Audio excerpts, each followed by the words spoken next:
Ciao Aldo. Ciao Luca. How are you? I'm good. Good. You? Yeah, likewise. Thank you. Let's Perfect. see if the others are already there. I see some well-known names. Daniel should be there. Yeah, here as well. Hey, Hello. ciao. Ciao Elena, ciao Jan. How are you? Ciao everyone. Hi. Hello. Ciao Daniel. Lovely to see you guys. Okay. So thank you for joining us. It's the 13th edition of this small series of talks that we are organizing during lunchtime in relation to FakeAuthentic series. Today we have a quite busy lunch day, let's say. We have the pleasure to host ALDO DELI and then Daniel TUDOR MUNTEANU from our houses, and Lena and Jan from MEIER UNGER Architekten, and PIOVENEFABI from Milano. So we will begin with Aldo, who is one of the participants to our collective, and then Lena and Jan will talk. Daniel will be the third one, and PIOVENEFABI, they will conclude the session. So I will briefly introduce the four of you guys, starting from Aldo, and then the rest will follow. So Aldo is an architect, Aldo Deli, architect and designer. He's graduated in 2018 from the faculty of Pescara in Italy, where he was afterwards teaching in this newborn faculty of design. He works as a freelancer and mainly for lighting products. He currently lives and works in Amsterdam as product designer in Studio Piet Poon. He believes that the success of a project is the perfect combination of aesthetics and innovation, be it functional, semantic, or technological. It's part of our FakeAuthentic exhibition at the Antonia Iannone Gallery in Milano with this lamp Magellano, which is a changing light that's is looking at new perspectives. So we thank you, Aldo, for joining us, and we leave you the words. Thank you, Luca. Thank you for the invitation to this event and for this kind of presentation. So let me share the screen now.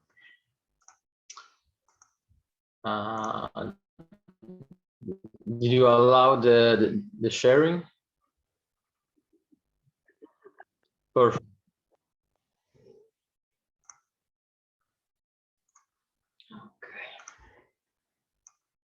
Okay, perfect.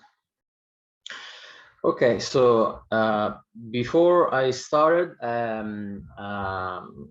since we are quite more people than usually, I will try to be faster. So yeah, basically I thought that could be interesting to use this presentation as an exercise for as an investigation about my main passions, which are filmmaking, cinema, and design. And also I was wondering what is the link between the given keyword from you and Stefania about the design itself. So let's start with fake. What is fake?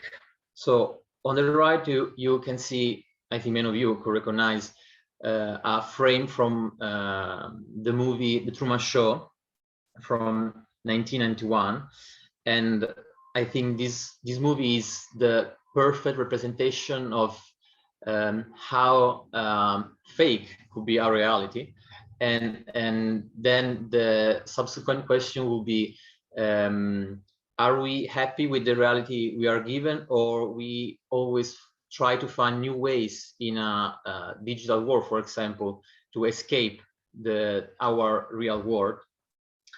And on the left, you will see some images I've taken from the website Ionoi.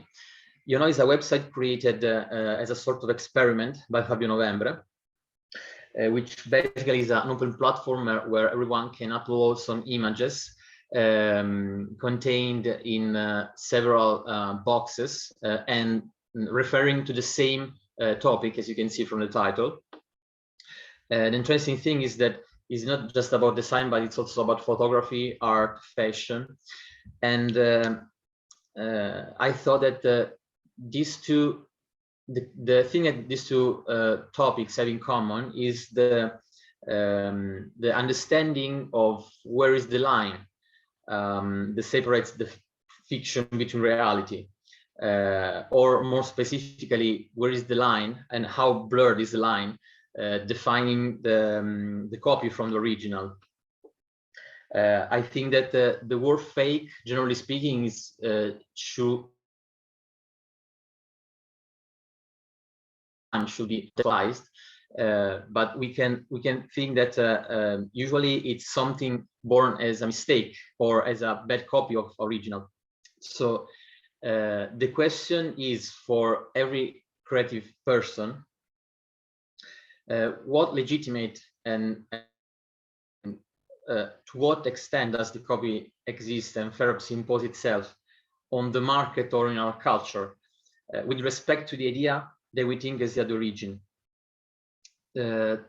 All the images you can see on the left are a clear demonstration that throughout the course of history, or at least the more recent history of the last few centuries, forms and ideas have accumulated and overlapped in the memory and culture of the mankind.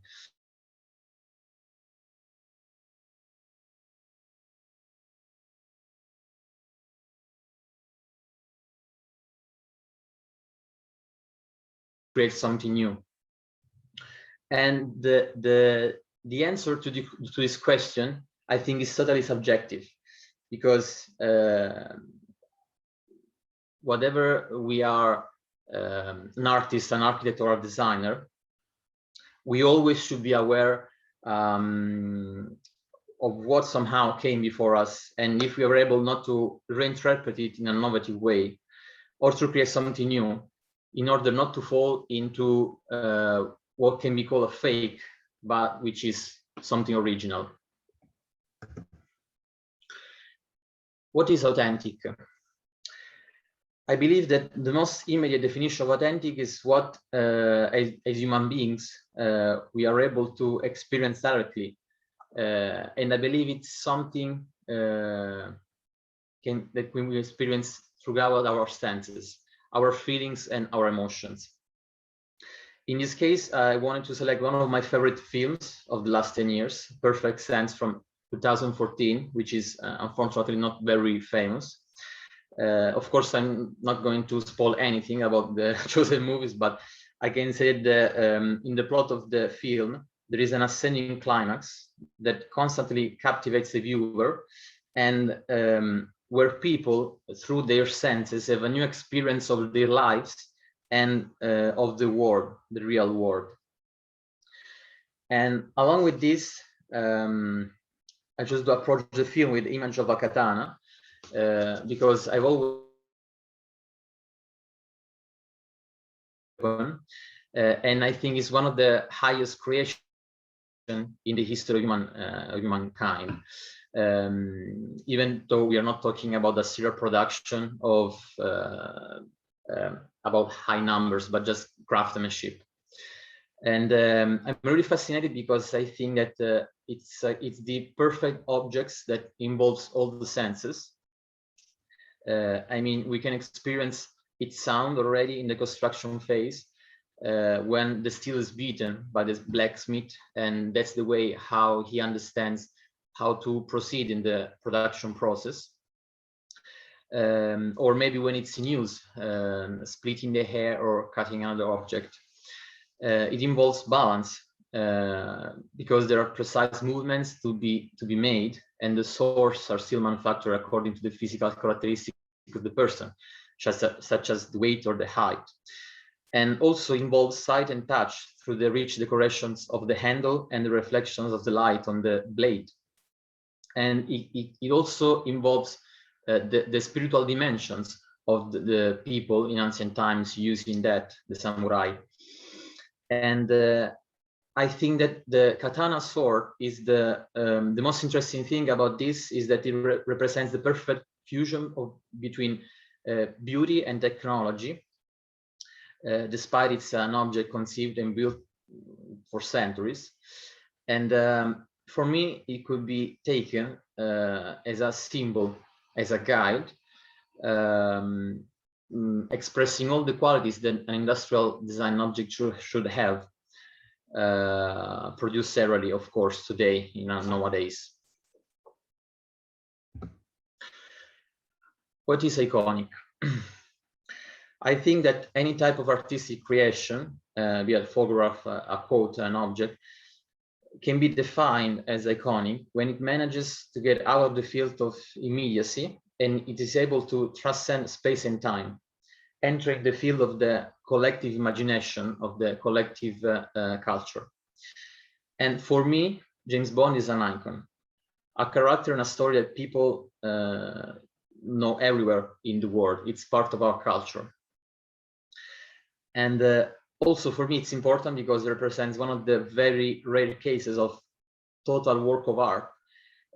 Because if we think about the franchise of every James Bond movie ever made, it covers every artistic field, we can say, inherent to a movie. So from the visionary and futuristic sets curated by Ken Adams, from the music sung by Madonna or Paul McCartney, to the clothes designed by Brioni or Tom Ford, and also, as you can see from the pictures, the furniture, the designs chosen in every movie were used to express, let's say, for example, the contours of a character or a particular setting, a particular mood of the story, of the plot.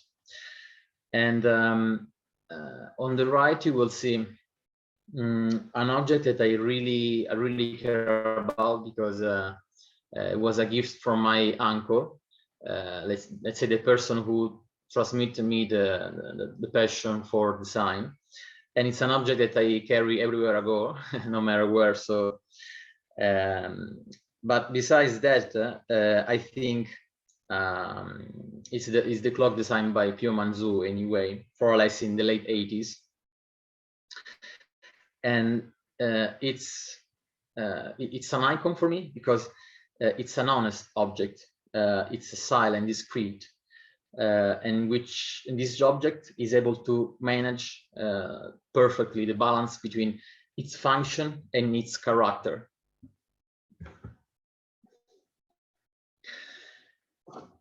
What is ironic? I'm sure many of you will recognize the shots I've taken, frames I've taken from the movie Fracchia la Belvomana, an Italian comedy movie from the 80s, I think. And these two images for me are really representative of the relationship that people can have with design. So in this scene, Paolo Villaggio, the actor, literally fights against the sacco, the armchair, trying to find the best position to sit, but unsuccessfully. We could define this relationship as passive, where the object somehow imposes its will on the user. On the right, however, I choose a photo that I love for its spontaneity and the poor and wild setting. It refers to a project by the Dutch group Droog Design. It's called the Do It Chair of 2000. And we can say it's a project between design and art. Basically, the user gets a metal cube and a club at home, and the seat is created from scratch from hitting this metal cube with the kind of hammer. Creating the armature itself from nothing, basically. And in this case, we could define the relationship as active. And I like the combination of these two images because, first of all, the picture on the right looks like a revenge for the images on the left. And but I think I want to reflect about is that, first of all, I think irony is very often an absolutely important ingredient in the design process, in design products. But above all, when people say that objects are not alive, I think they're wrong, because these are just two examples how we can interact actively or passively with the objects, and because they push us to have an active reaction towards them. They push us to modify them and to model them according to our needs, to our preferences, to customize them, we would say. And in this way, the objects become an active part of our daily actions. For the fake ironic, I've chosen a personal project. It's a tray that I call Elite, and it works very simply. When it does not interact with any object, it remains anonymous object geometry, a simple pure white cylinder. Seeing such a shape on a table, for example, the user wonders what is this for, or what it can be used for. But once something is placed inside, which it can be a fruit, like in this case, or another kind of object, the upper floor descends, revealing the true function, which is that of a tray. So I therefore believe that this project really fits the fake ironic definition, because it plays on the notion of affordance and somehow wants to deceive the perception of the user in an ironic sense.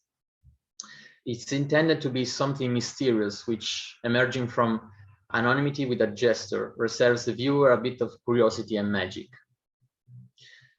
And to conclude, since also Luca suggested me to not reveal too much about the the project itself, I thought it was interesting to pick up this image. So this is the first view of the moon, dating back to 1886, created using a telescope. And I really like the fact that this is kind of a drawing. There are no colors, and all the elements of the lunar surface are defined through different types of gray, but all reveal this shape and depth when touched by the light. And this is the thing I like the most about this picture. Here I conclude the presentation. Thank you. Thank you, Aldo. Thank you. We will be very fast today since we are pretty crowded. So I formally thank you very much. And we switch to Lena and Jan from MEIER UNGER.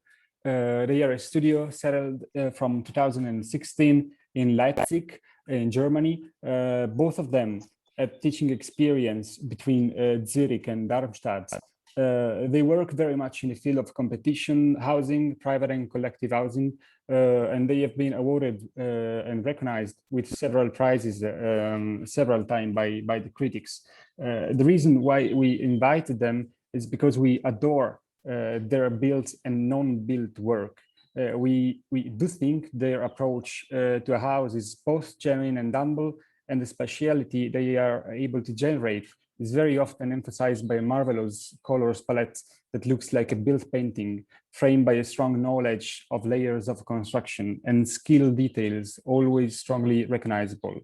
Bricks, timber, aluminum, and such made a strong abacus of elements that Lena and Jan are always capable to make dancing together. So we thank you very much, guys, for giving your time for free and accepting our invitation. So it's our pleasure, and we leave you the words. Thanks a million. Thanks. Thank you, Lucas, for the very, very friendly words. I will try to share this.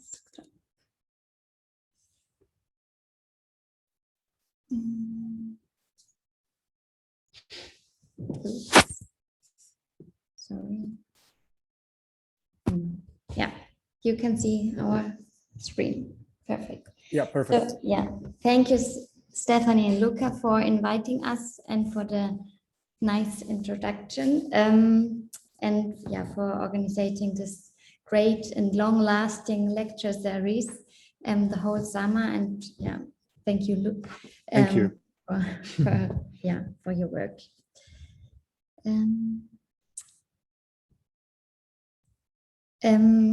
Yeah, in our work, we try to have a deep examination how we construct the buildings and how the structure. Wait, I can't see my. So now, I start new. In our work, we try to have a deep examination how we construct the buildings and how the structure itself forms, influences, and shapes the space. And that's why we wanted to focus with our quite free association of fake, authentic, iconic, ironic on our structural view in our work and thinking. The structure itself is very honest. It has its own unmistakable logic. But what we as architects want to show and how the structure appears and how it can develop its own expression is our intention and decision. The conflict to show the honesty of the structure, which seems always the easiest way, but for us, not always the only and not only the right way. To fake some elements or the picture of holding and not holding never has to be wrong. Maybe it is even more beautiful not telling the whole truth. And the photo you see shows a roof and the grounded vault is only painted on it. So the white lines are just paint. The roof can develop its own expression self-sufficiently from the structure function. This freedom we experience very helpful and enriching for our designing process. The room in the picture is very small and easily built, and only the painting giving the room the value which it has for its function as a treasury.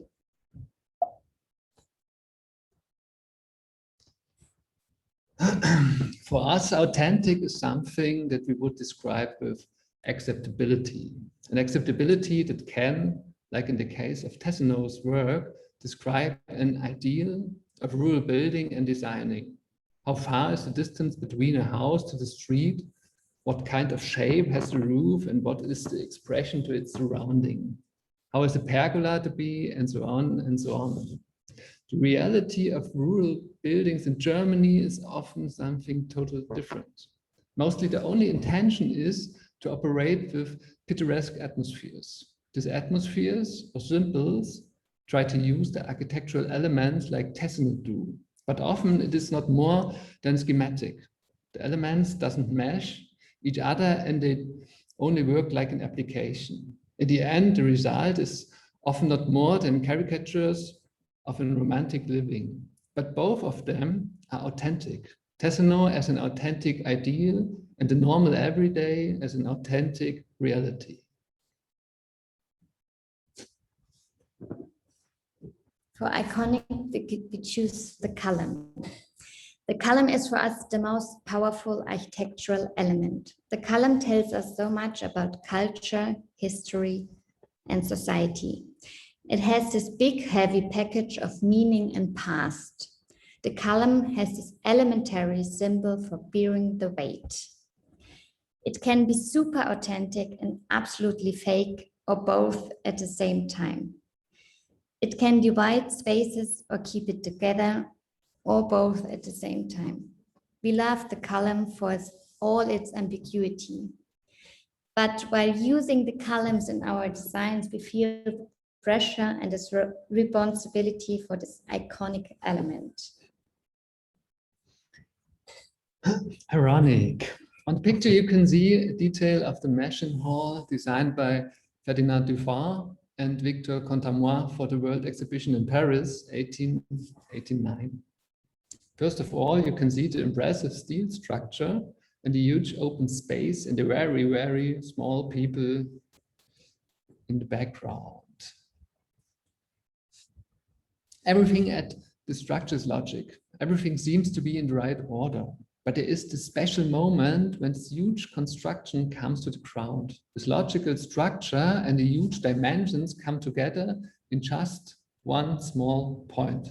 This moment when this big human invention gets touched to earth. For us, or for us as an architect, this moment is totally ironic. For sure, an engineer would not understand. We know why the weight concentrates at one spot and that there is the fundament underneath. But there's more than this technical aspect. That moment asks or requires for more attention. It is the most exciting point, the bigness of the building, the space and the complexity of the structure come together in a small, simple dot. We think that is ironic. So here's the column we tried to work on. And yeah, the topic is authentic iconic, because in our project Haus Scholl in Switzerland, we designed along the two facades loggias, which are held by wooden columns. We tried to understand this classical element to get to the bottom of the wooden structure. We tried to find an own configuration of the singular element, base, shaft, and chapter due to the logic of the wooden structure. The base is in its proportion much higher than it has to be. The shaft is quite thin and the chapter is very simple, only one wooden board with an ornament of nice screws. So we took at the end, I think, the third from the left side after a long time of studies. Yeah, and it was very important to us to balance on one hand the aim to stay calm and authentic to the rural surrounding and the farmer's life, and on the other hand celebrating in a bigger gesture the beautiful landscape and the transition from the outside to the inside. In our project Haus Vogt, we designed a light overhanging roof. The red triangular, which you can see in the photo, are not supporting the roof. They are building the changeover from the roof to the wall. They reproduce the picture of bearing without fulfilling its promise. The triangulars are shaping the silhouette of the house. For us, it's hard to call the element explicitly ironic because we take the triangles quite seriously. For us, they are necessary to make the facade complete. Yeah, but in the end, they are fake. Thanks. Yeah, thank you. Thank you. Thank you, guys. Quick and sharp. Yeah, And, oh, very precise. It was nice to see Tessa now beside your work. Now I got something. So thanks a million. As I say to Aldo, unfortunately, we cannot stay longer with comments since the time it's what it is, but we strongly appreciate your intervention. And again, thank you very much. Okay, so we move to Daniel. Daniel Tudor Munteanu from Of Houses. He's an architect, urban planner based in Suceava in Romania, and he studied in Netherlands and in Romania as well. He's a contributor with his essays to multiple magazines like San Rocco, Log, RQ, and Oase. He's a curator together with Davide Tommaso Ferrando, who has been one of our guests in this lecture series of the Unfolding Pavilion at the 15th, 6th, and 17th Venice Biennale. The reason why we invited him is since we loved and abused from his marvelous, astonishing collection of old forgotten houses, which we invite you very much to go and check. This collection is better known as Of Houses, an abacus, a collection of buildings that is capable to discover here and there around the world. We love the sociality of his project as well, that periodically invites talented architects to present their own series of unexpected, beautiful, forgotten treasures. I hope, by the way, he will never invite us to do that, since I would not know where to find any new piece of his incredible vase series. So Daniel, thanks a million to join us, and I leave the word to you. Thank you, Luca. You just pointed to the fact that I have to invite you to just curate of houses, because apparently with the 900 and more projects that I have published so far, apparently you might think that everything has been published, but it's not actually the truth. I will share the screen. Okay, so thank you very much, Luca and Stefania, for this kind introduction. I will start this brief lecture with the image that I'm always showing when I talk about the Of Houses project. A project, as Luca said, dedicated to the research and dissemination of old forgotten houses built in the past century. The first project published by Of Houses, and also our social media, let's say, avatar, is the Weird Face House, designed by Katsumasa Yamashita and built between 1973 and 1974 in Kyoto, Japan. The first image I ever saw of this house was this fascinating axonometry, a generic, nondescript modernist side paired with a hideous anthropomorphic street elevation in such a vulgar manner that I couldn't resist searching for more.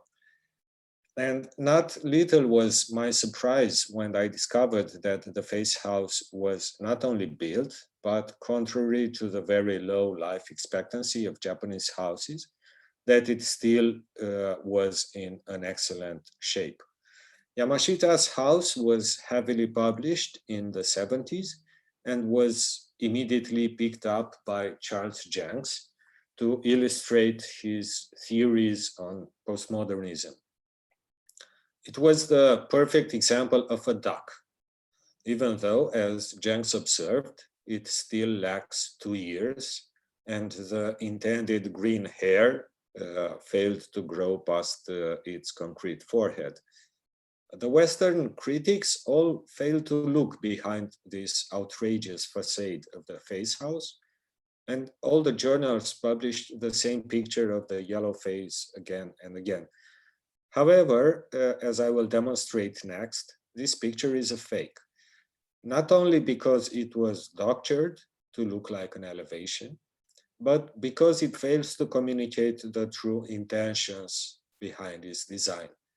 In the narrow streets of Kyoto, the only true possible way of photographing that facade is like this. You see how the personality, if we can talk about the personality of that house, is now completely different, is not exactly menacing like the Bocca della Verità, although as you will see, it tells exactly the truth, but much louder in expressing its intentions. So I would say this is the authentic side of the story. Now, almost 50 years old, the house is still standing, and as I said, its skin color body is in perfect shape. This is a miracle for a Japanese house. Such projects only have a lifespan of 2 or 3 decades, and this cycle of building, demolishing, and rebuilding is one of the reasons that Japanese architects, up to this day, managed to build some of their wildest and most extreme ideas. The other reason is the belief, and we have to blame Kazuo Shinohara for that, that a house is a work of art. However, Katsumasa Yamashita couldn't care less about Shinohara's teachings. The reason why the house is still there is because it performed, and it still performs flawlessly, giant icon included. As such, I would say that this house is only iconic to the Westerner eye. Not only that it is not iconic, It is not a work of art, but it's not even necessarily ironic. Sure, I'm pretty certain that Yamashita consciously borrowed the eyes from Jacques Tati's movie set for Mon Oncle, but there's not much of a discourse attached to this design decision. It was just an efficient copy-paste. The eyes, just like the nostrils and the mouth, are necessary openings. Their function and placement is utilitarian. It is, and I know that's hard to believe, a seriously no bullshit house. And I will try to explain why is that. After the extensive publication of the Face House in Western media, Yamashita enjoyed his short period of international fame. He was even invited among the likes of Venturi, Graves, Rossi, and other early star architects to design those famous coffee and tea sets for Alessi. But what did he do after that? Or better, what did he do before it? Finding online an answer to these questions is next to impossible when dealing with Japanese architects from the recent past. So I hunted for his two monographs, not only because of my nerdy fascination with now obscure architectures, but mainly because I really wanted to crack open the concrete head and understand its raison d'etre. Again, not little was my surprise when I finally got a chance to read more about Yamashita's activity. The guy was hardly interested in anything even loosely related to postmodernism.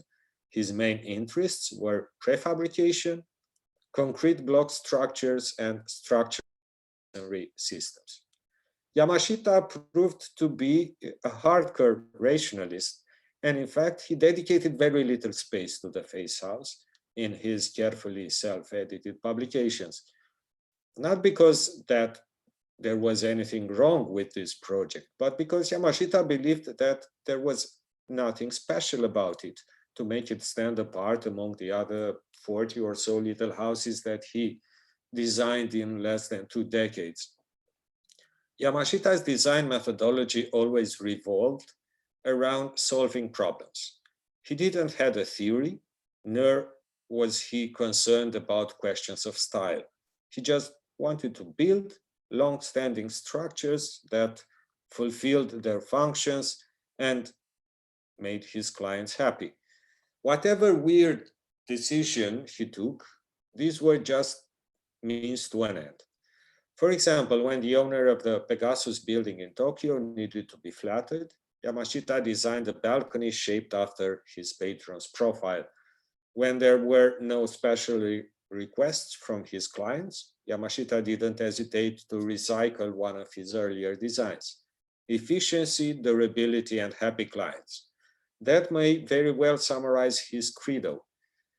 It even works as a corporate mantra, and indeed I dare to say that Yamashita belongs in SOM's family rather than in Mendini's or Tigerman's. Returning to the Face House, it is evidently a case of being lost in translation. Even literally, because its Japanese title was mistakenly translated into Face House instead of House with a Face or the Face of the House. The face is thus conceptually detached from the house, a mask of sorts that clearly identifies the structure as being a Venturian decorated shed. But what was the reason to decorate the otherwise banal modernist box that you see here in the complete working drawings showing all elevations? And here in its seldomly published picture of the back facade. Yamashita's design in this case was triggered by the client's request that the house should be placed on top of 2 studio spaces facing the street. One for the owner, a designer, and the other one to be leased as a rental space. Above, the usual sequence of function is reversed. The first floor is for the bedrooms, and the second, more brightly lit floor is for the day area. On top, there is a roof garden to compensate for the almost entirely built parcel at ground level. The facade needed to catch the attention of the passerby from the busy street, and Yamashita did nothing but to literally illustrate in an almost childish and diagrammatic way what's behind the facade. He placed a mouth for the spaces that were to put food on the table, eyes for the socializing spaces on the second floor, some plants on the roof terrace, and a skin-toned layer of paint on the bare concrete. Only the nose was his, I would say, sole departure from an otherwise honest modernism, even though it enabled the perfect spot for a teenager to smoke a joint away from any scrutinizing eyes. Yamashita's little house is as such more than it appears at first glance. Not a Janus, like we tend to believe when we look at the famous axa on the left, but a coherent, albeit unorthodox, rationalist structure. So we should keep in mind not to judge a book by its cover. Now, for an installation presented at the 15th Venice Architecture Biennale in 2016, I asked the previous of House's guest curators to design a new cover or face or mask for the Yamashita house. And you see here the installation and the new faces for this house. For example, Fosbury took the efficiency approach to the max, covering the building with a giant advertising billboard. Fala Atelier quoted the Carlos Ramon Pavilion designed by Alvaro Siza for the Porto Architecture faculty. And just like Siza illustrated Carlos Ramon's face in the anthropomorphic elevation of the pavilion, Fala did a portrait of Siza on the Yamashita house. Sadly, only his ubiquitous lighted cigarette is missing. Monadnock illustrated literally the Japanese mask. Okolo made the Frankenstein composition of anthropomorphic elements borrowed from, among others, Carlos Carpa or Lina Bobardi. But Lotzma also used a quotation as a design tool, this time from the mystical and the bit frightening architecture of Seiichi Shirai. Benedict Clouet and Marlisa Wise did a political intervention by placing an all-around veil on the house. CIAA designed a mask in Brazilian modernist fashion, just like Eero Koivisto from the famed Swedish design office Clayson Koivisto Rune designed a mask in the current corporate fashion. The Swiss duo Weil Berner squared the mimic of the face, and Davide Tommaso Ferrando removed it completely, but in a very ironical move, placed in its stead an off-the-shelf designer star architect sofa. Graham Mackay, the mastermind behind Misfits architecture, took a hyper-rational approach that in the end, I would say it's not so much different from the Yamashita design, except for the cyclop side. Madison Whiteley upgraded the house for the times of global warming with added nose protection and sun visor, while Bogdan van Broek densified the plot in their usual quest for the communal sharing of resources. Adrian Pfeiffer commented on the scrutinizing eyes in our digital environment, just like Willy Miller, who played with a collage of digital memes. Feldke Braus completed the very psychoanalyzable collection with a red vulva. And Antoine Predoc, whom you see here working on his piece, commented on the very much cherished complete privacy sought after by Japanese clients, making the most iconoclastic gesture of all. Now, this small installation was part of an equally small, but I would say very ambitious exhibition I curated with Davide Tommaso Ferrando for the Venice Biennale. Davide also lectured on this Fake Authentic series, presenting in depth the latest unfolding pavilion, which we opened in May. Instead, I will rather concentrate on the first unfolding pavilion from 2016, which I believe is also very relevant in the discussion about fakes and authenticity. What you see in this picture, a part of the design interventions, of course, is the architecture itself. It is an architectural interior no one was able to experience in the past 50 years. since Giorgio Casali photographed it for Casa Bella in 1958. In a photo set describing one of the most amazing buildings built in the past century in Venezia. And I even dare to say it's the single most impressive project built in the last 100 years along a major Venetian canal.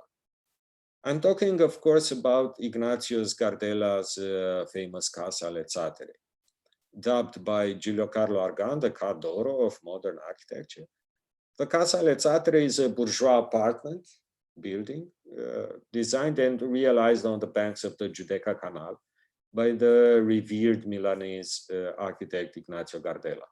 One of the first examples of Italian post-war modernism to come to terms with its historical surroundings, the unique facade of the Casa alle Zattere is the outcome of a process of selection and manipulation of architectural elements that Gardella identified in the urban landscape of Venezia, and then reassembled according to a precise compositional scheme that allowed him to establish a strong connection with the surrounding buildings and maybe the entire neighborhood and the city.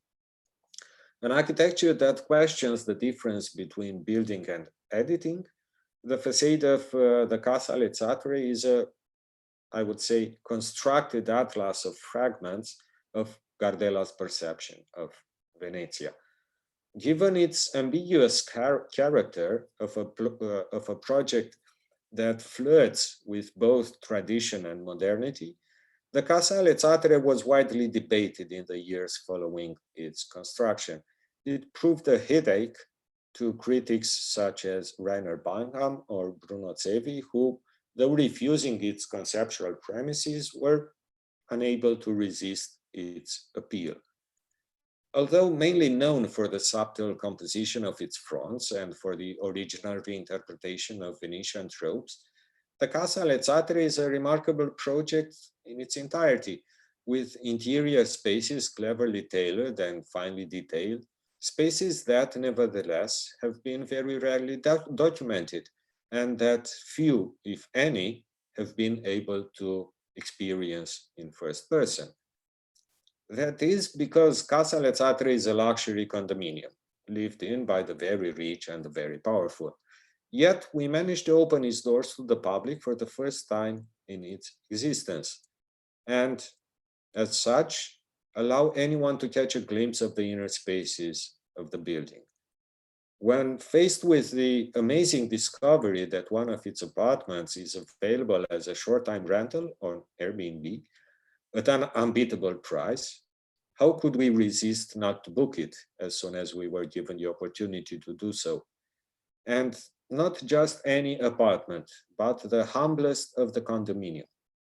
A middle-class bilocale facing a secondary street, squeezed in between the luxurious units dominating the Canale della Giudecca and another apartment ready almost to phagocytize it. An undesired guest at a very chic party, but with the same elements, the vertical windows, the rhomboid fretwork, and the carved balcony details that made the Casa alle Zattere famous worldwide. Available in the days of the vernissage of the coming Biennale, the perfect location for a pop-up pavilion. The interior was hideously furnished, as you can see, but we managed to transform it into a domestic gallery of sorts. And you see the same interior here hosting our exhibition, which was entitled Curated Archives. But what are these curated archives? The recent development of free and intuitive web tools for the publication of digital content, which are every day more accessed from portable devices, is dramatically, in a way, changing the way in which architectural knowledge is being disseminated, driving a new generation of editorial projects capable of providing an alternative understanding of both the built environment and the discipline's history. Among the many initiatives that define the current editorial panorama is the creation of digital atlases, that is, periodically updated collections of images that share one or more common themes. Facilitated by the diffusion of image-based platforms such as Tumblr and Instagram and Facebook, these now exist for the field of architecture too. Material published in these archives may be original or pre-existing, left as found or manipulated, scanned from print or reblogged, etc., etc. They may be drawings, collages, photographs, GIFs, or short videos, which, once gathered, become interrelated fragments of the editor's architectural thinking, taking the form of lists of references published according to very meticulously defined protocols. The editorial logic supporting this type of editorial projects that we call the curated archive has a very intriguing affinity with the compositional strategy of Cardella's Casa alle Zattere, which itself can be interpreted as an ante litteram example of a curated archive. So for our exhibition, we selected the most unique authors of curated archives and asked them to extend the existing protocols of their projects and to create new site-specific works reacting to the architecture of the exhibition. As such, contrary to the neutral white cube gallery that decontextualizes its contents, in our pavilion we reversed this way of thinking and declared that context is content. And you see here how Davide Trabucco, the person behind the Conformi blog, applies the same strategy that he uses for his images in Conformi, that is to mash up popular and highbrow culture. An off-the-shelf IKEA chandelier is adorned with these negative shapes of Cardella's balconies. And you see how Fabio Alessandro Fusco recontextualizes one of his existing works by completing the grid of these intricately detailed urban landscapes with a new panel centered on the casa. And as such, how the new work starts to generate new meanings. Fala Atelier, who in 2016 were known worldwide for their interiors designed for small Airbnb apartments in Porto, designed no less than 107 variants for this prosaic apartment, which were printed into an apparently decorative poster that we even left to the host after the end of the exhibition, just in case he will ever need to make an upgrade to the apartment itself. Cristian Valenzuela Pinto designed this fantastic installation of memory retention devices, investigating the room where the installation itself was to be placed, a room that Cristian, who couldn't travel to Venice from Santiago de Chile, knew he will never be actually able to see in person, but instead was forced to just imagine from the different sources at his disposal. And you see here how the imagination and the reality are superimposed in the same image. Luca Galofaro, the author of collages that he regularly publishes on the image list, applied his work protocols on Casali's photos of the Casa alle Zattere and created these fantastical layered analog collages. The Scottish architect Charles Young created also an analogous piece of Venice. Charles is the author of the amazing installation Paper City, for which he daily built a small paper building for the duration of an entire year. Buildings which he daily published on the Paperholm blog. For our exhibition, Charles created a spin-off of Paperholm with 16 such tiny but amazingly detailed imaginary paper buildings. Beniamino Servino reworked the Casa alle Zattere just like he always does with his superb drawings. He modified the building and in the end he designed this blue palazzetto for the proletariat that only keeps the rhythm of windows from the original Cardella building. And you see Servino's drawing here. Also, Michael Abrahamson was invited to take part into this exhibition. Michael, in 2016, was the author of Fuck Yeah Brutalism, probably the most extensive blog documenting brutalist buildings. He always recommended that the best way to view his blog is in the Tumblr archive mode. And he recreated that view as a shower curtain, with each image tile mimicking the position of Gardella's windows on the facade of the casa. Andrei Kovacs, the author of the fantastic archive of affinities, which I'm sure you all know, created for our exhibition a set of 20 takeaway pamphlets dedicated to making architecture from architecture, which we installed on the shelves of Gardella's built-in closet. We literally used every little space at our disposal, not only for exhibiting, but also as a much necessary storage. And you see on the right how the entire exhibition fit into the closet in between the photo shootings. And you see on the left how the domestic appliances were also housed in the same tiny space. Domestic appliances, which late at night allowed for the exhibition space to be used again as a sleeping quarters for the curators. An exhibition space very nicely fit for delicious meals during the night and as an informal meeting and discussion exhibition space during daytime. So we, for a short period of time, infused new life into this building. And we entered in dialogue with the imagery, such as this one, the picture that Raphael Moneo took in 1964 during his first trip to Italy, with this one, showing the hundreds of people that attended our vernissage. Thank you. Thank you, Daniel. Thank you very much. I think about you and Davide Tommaso Ferrando as a kind of positive contemporary fox and cat from Pinocchio. You always have incredible ideas and you always bring these to reality all of a sudden. So thanks a million for sharing part of that, which is tremendously incredible. We appreciate it very much. Okay.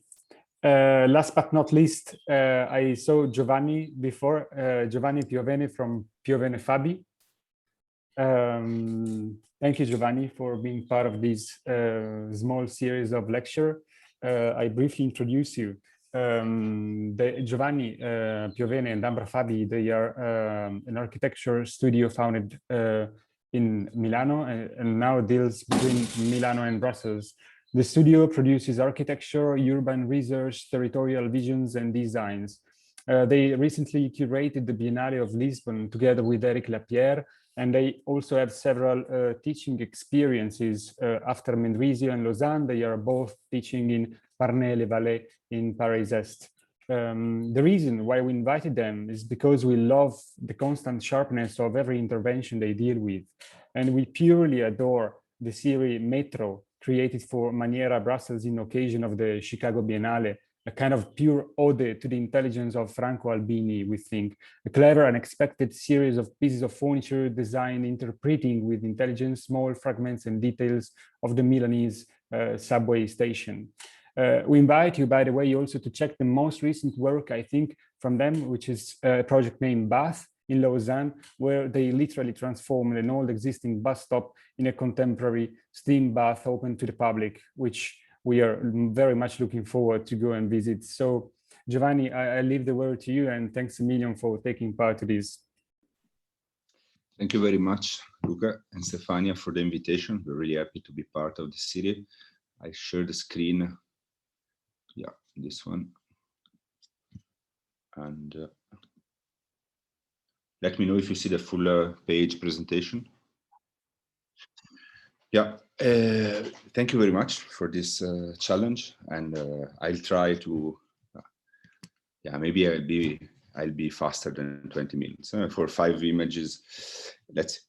So the first one is an image we chose for first of all, maybe thank you for the presentation, and I'm sorry I'm alone today here, but the presentation luckily coincides with the vaccination.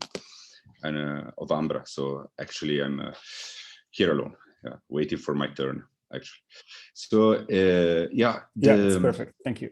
As you've said, in October 2019, we have created this an exhibition inside the frame of the Lisbon Architecture Triennale, and our exhibition was called "What is Ornament?"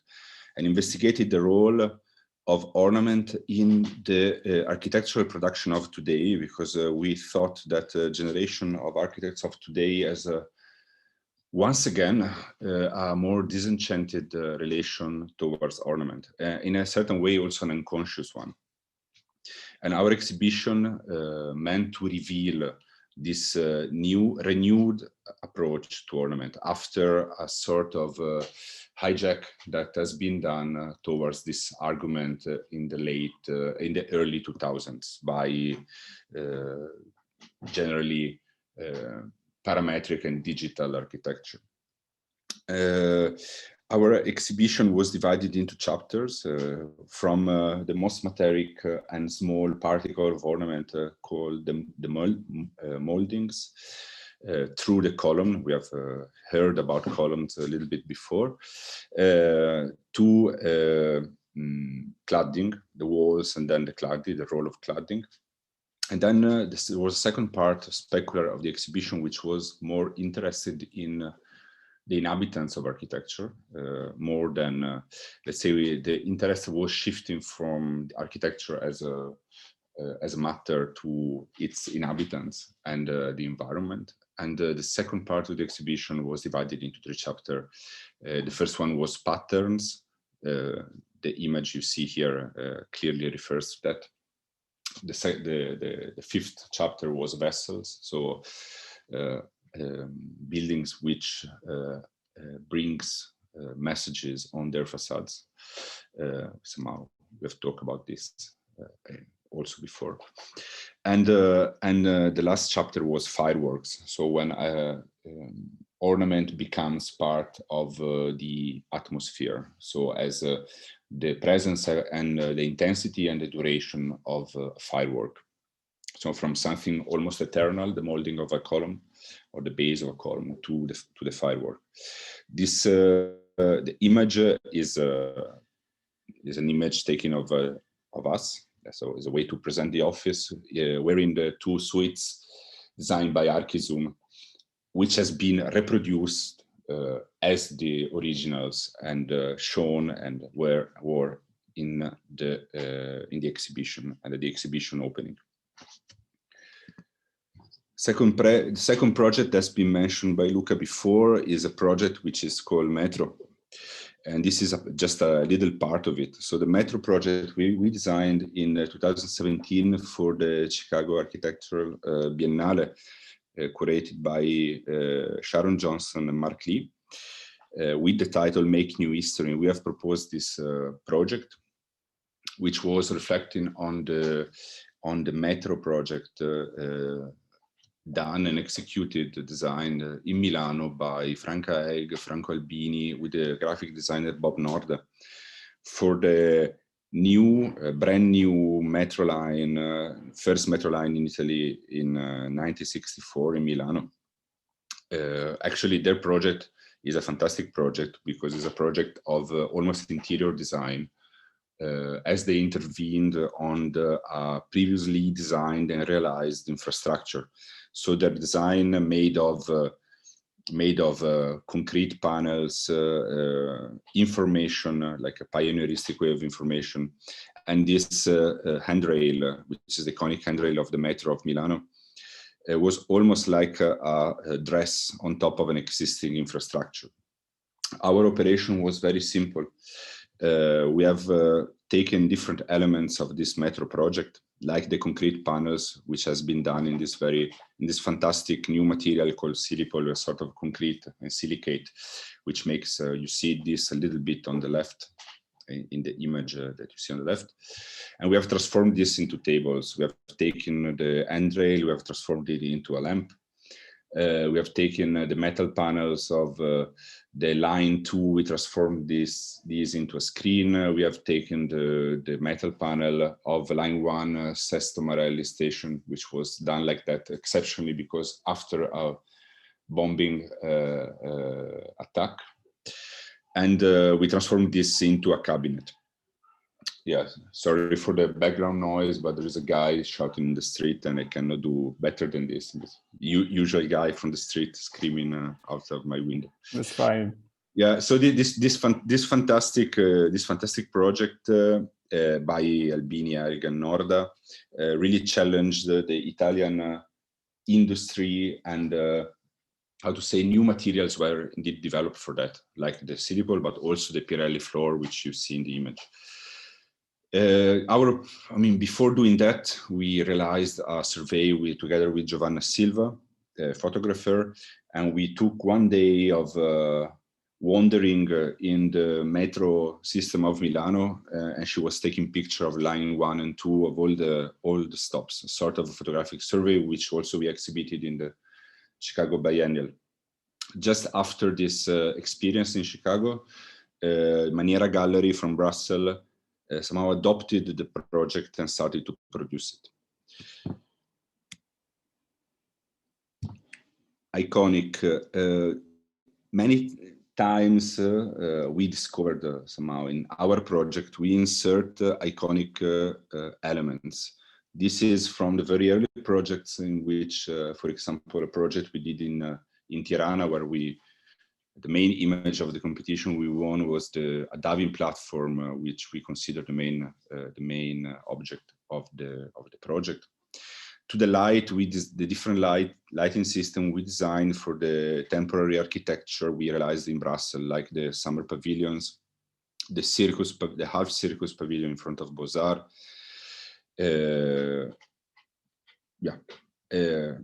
These two, and then.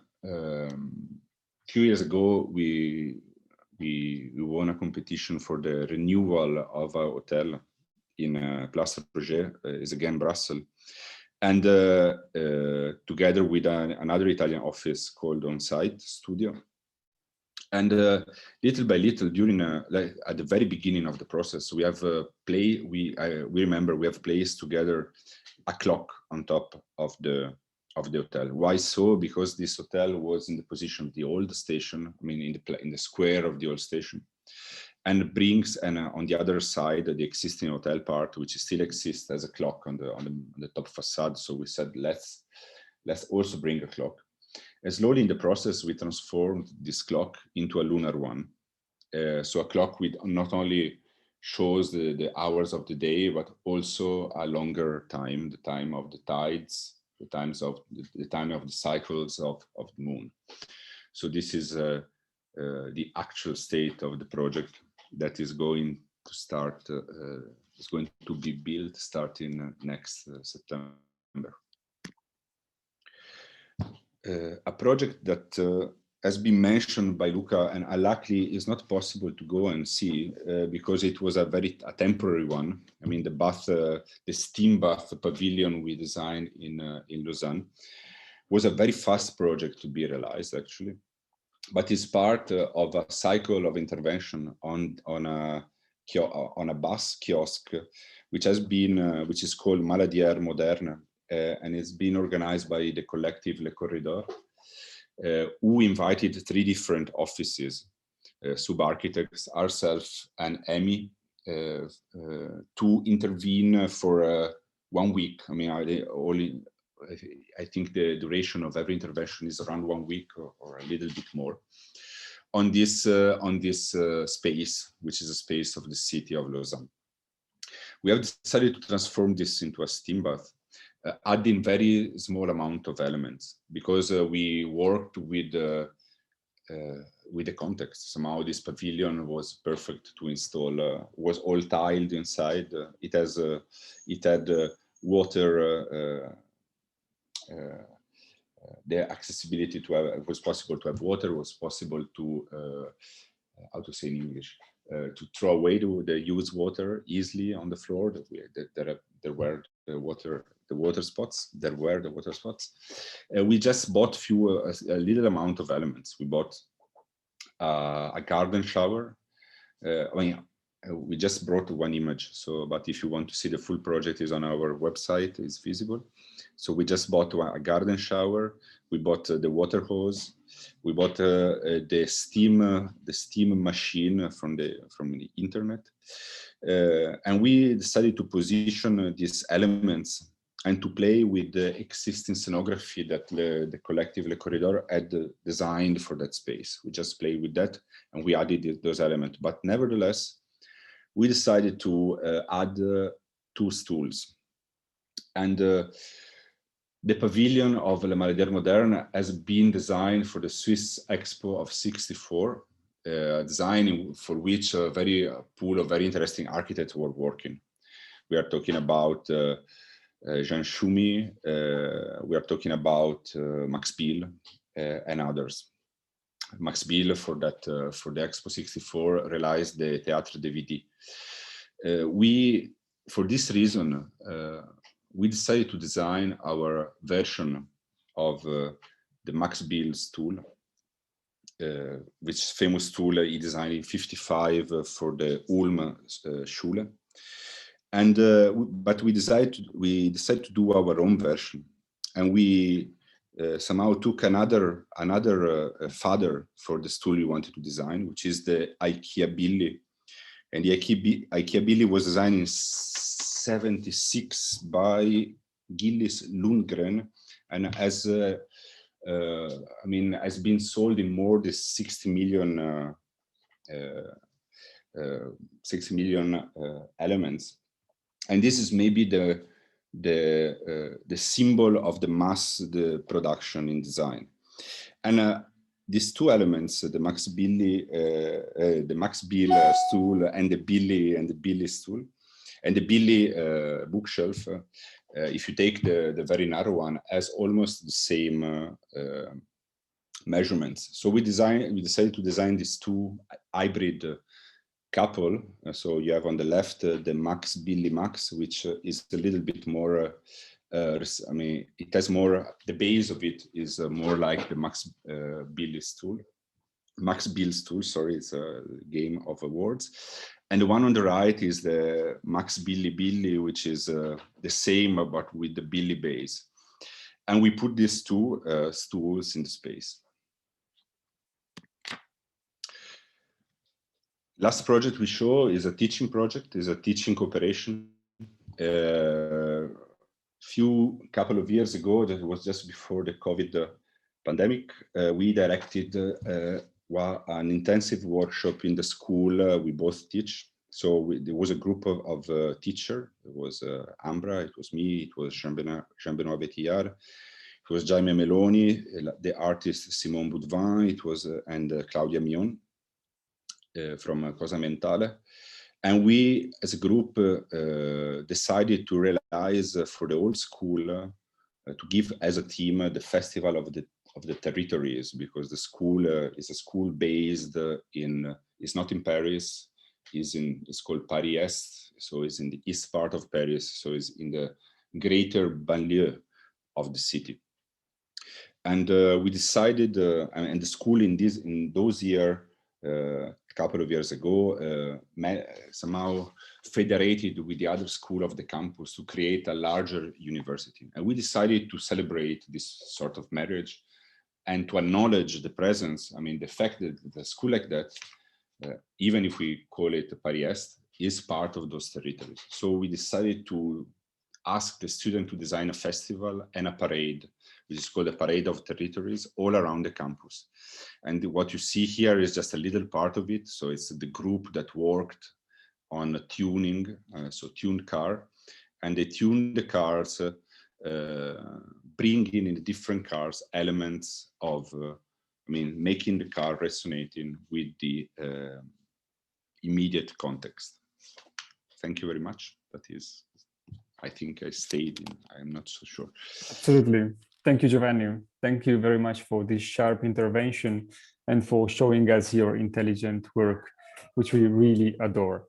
So, that's all for today. So thanks a million to everyone to be part of this lunch break. We formally invite you to the Friday one, which will see us together with the Correspondencia, and then we will have Whistle Studio and Nicolas Dorval-Bory. So again, thanks a million and have a nice lunch, guys. See you. Thank you.